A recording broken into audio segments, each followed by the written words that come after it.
Okay, this is a game that I played yesterday. It's an over-the-board game, and I was playing black, and I'm trying to try out the accelerated dragon that's in this position in the Sicilian, playing g6 immediately. The idea is to delay to move the d pawn, because sometimes in some variations there is the possibility of playing d5 at once instead of d6 and then d5. So that's the idea of playing g6 instead of d6, or yeah. He played c4, that's called the Maroczy bind. It's a difficult variation for black, because white controls with the pawns, controls these three important squares, so it's very difficult to deal with the lack of space for black. I continue with the bishop g7, bishop e3, d6, knight c3, knight f6, bishop e2, castles, and here I thought that it would be a good idea to prepare a move like b5 in the future, so I played a6 with that idea. And later I saw, when I got home, I saw in the book that there is another way of playing this position, that's playing bishop to d7, and after queen d2 exchanging on d4, and then placing the bishop on c6. And that's something to remember, that this is a nice way to deal with this this position. The bishop on c6 can be useful. But in the game I played a6, he played f3, and now I went on with queen to b6. That's a move. It has different threats, like taking on b2, but also knight takes e4, because then the bishop on d4 would be attacked by the knight, the queen, and the bishop on g7. So that's queen d6 is looks like a risky move, but it's a tactical idea. He played knight to a4, and I went with my queen to a5, and here he played a3.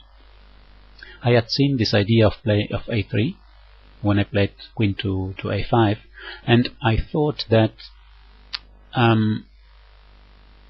after taking on d4 and he retakes, that I could play b5.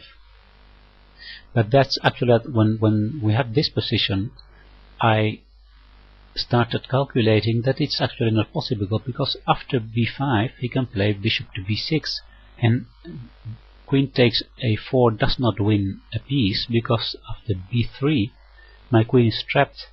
So in this position I realized that I could not play b5, and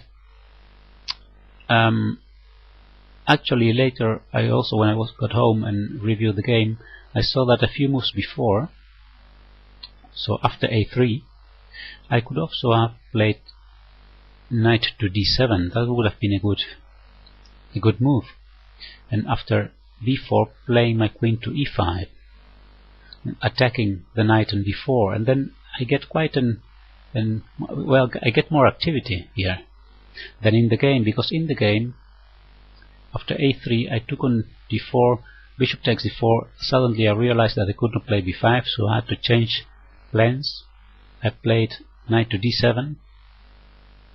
He took on g7, I took back. Now it's not that bad for me that these black squares are weak, because it's very difficult for white to make use of the black squares, because he misses the black square bishop, and his knight on a4 is far away from my king side.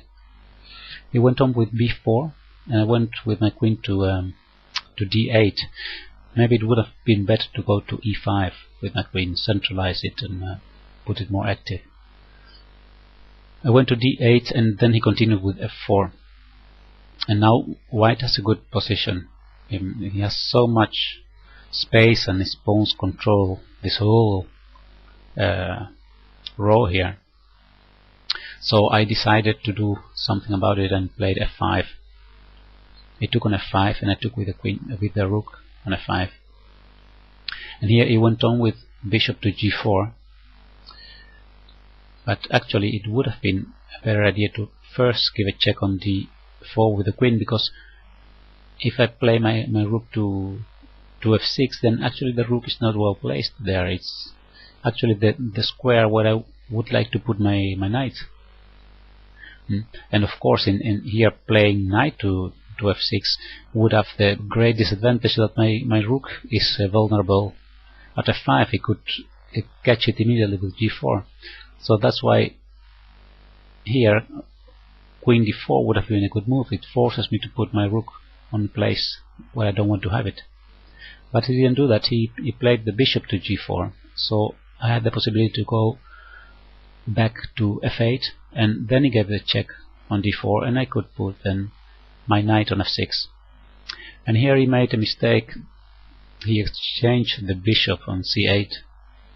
It would have been better to continue putting more pressure on black's position by bishop f3. After, for example, rook b8, then bringing one more piece, rook a to e1. But he didn't do that. He exchanged on c8, and that gave me some air. Rook takes, and after knight d6 I played rook to c6. Now already I have a position that has improved. There's no, it's not that suffocating as it looked before. He went with the knight to d5, and I played e6. Then he went to e3 with the knight. He didn't want to exchange, and I went with my queen to b6. Now my idea was, and that's something interesting, that my position was worse, so I was happy to gain equality, and I was hoping for an equal ending. So that's why I wanted to exchange queens. He played rook a to d1, and I took on d4, and he took back. And then I played king f7. He went with the rook from f1 to d1, and I defended my d6 pawn by playing king e7. Then the rook went back to e1, and I went with my rook from f8 to c8, doubling up the rooks on the c file. My opponent thought that I wanted to play b5, and that was actually my plan, and that's why he played a4, but I played b5 anyway, because it loses a pawn right now, but I will regain that pawn. It takes, I take back, it takes again, and now I have a rook c1, exchanging one more rook, and the pawn on b5 will be weak anyway. So he continued with king to f2, and after exchanging one rook I played d5, and that's a good move because it controls these two beautiful squares, and it gives me the possibility of later going with my knight to e4, and I am taking away the square c4 for his knight. So d5 was, I was happy when I played this. He played g4, and I went with my rook to b8 to recapture the pawn. And now he continued with f5. I took on f5. He took back, and of course I cannot take again on f5 because then my pawn on d5 will fall. So I took with my rook on b5, and actually when I did that, when I played rook to b5, rook takes b5, I thought, okay, now I have a draw, because it gets so equal, this ending. But actually this was the moment of maybe trying something more than a draw by playing e5, but I didn't even think about that. Maybe because of how the game had developed before, that I had a worse position, and I achieved equality, so I was actually happy to get into a drawish ending. Strange things that happen in the mind, because I could have tried to win by playing e5. I mean, of course this position is not won at all, but it gives possibilities to get advantage and maybe try to win the ending. But that was not my mind setting at this point, so I took on b5, and after f takes e6, king takes f6, the game was totally equal, and we agreed a draw.